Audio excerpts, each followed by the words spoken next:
لوگ سمجھ رہے تھے سب کچھ ختم ہو گیا۔ لوگ سمجھ رہے تھے کہ لہروں کے آگے کوئی زندہ نہیں بچا۔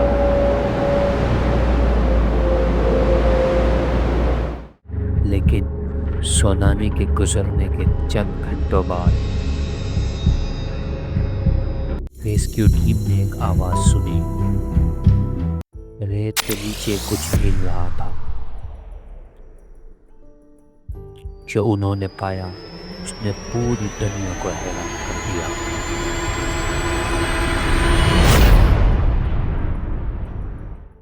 بسم اللہ الرحمن الرحیم۔ السلام علیکم ورحمۃ اللہ وبرکاتہ۔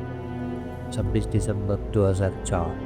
وہ دن جب سمندر خاموش نہیں رہا، وہ دن جب نہریں پانی نہیں قیامت بن کر اٹھی، دنیا حیران رہ گئی، شہر صفحہ ہستی سے مٹ گئے، لیکن انہیں تباہ شدہ ساحلوں کے بیچ قدرت نے ایک ایسا کرشمہ دکھایا جس نے پوری انسانیت کو حیران کر دیا۔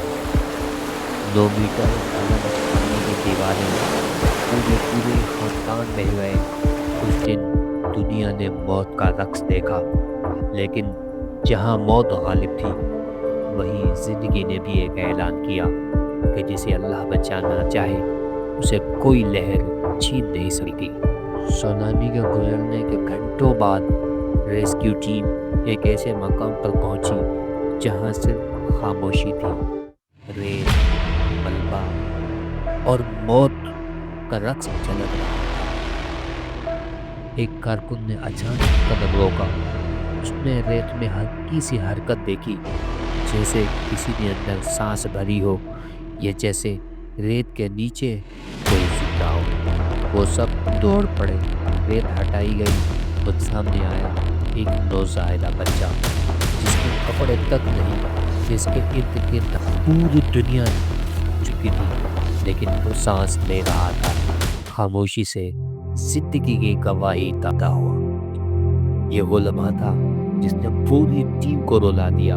جہاں ہر طرف لاشیں تھیں، وہاں ایک زندگی مسکرا رہی تھی۔ اس کا خاندان، اس کا گھر، اس کی دنیا سب بہہ گیا تھا، مگر یہ بچہ بچ گیا۔ کیوں؟ کیسے؟ یہ وہ سوال ہے جس نے دنیا کو حیران کر دیا۔ محترم دوستو، قرآن کہتا ہے وَيُخْرِجُ الْحَيَّ مِنَ الْمَيِّتِ، وہ مردوں میں سے زندہ کو نکالتا ہے اور زندہ میں سے مردے کو۔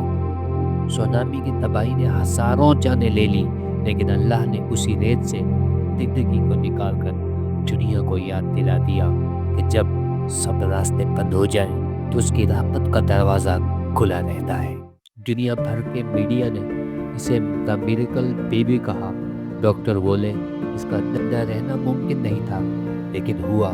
ریسکیو ٹیم بولی ہم نے آج تک ایسا منظر نہیں دیکھا تھا، اور انسانیت کے معنی جب قدرت جب چاہے ناممکن کو بھی ممکن بنا دیتی ہے۔ یہ کہانی صرف ایک بچے کی نہیں، یہ امید کی کہانی ہے۔